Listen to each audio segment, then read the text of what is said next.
Sasa mimi naona hiyo vitu vya kizungu tutakuja kufanya siku tukostia.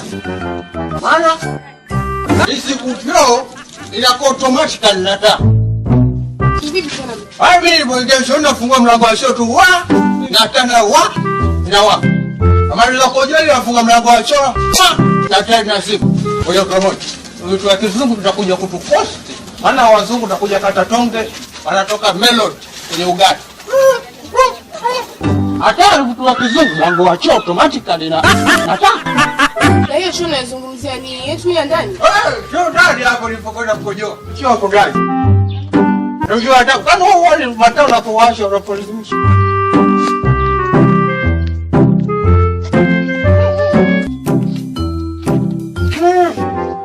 Choo ya ndani, hiyo choo ya ndani hiyo bana hatari. Mwangu, unakuja kwenye friji?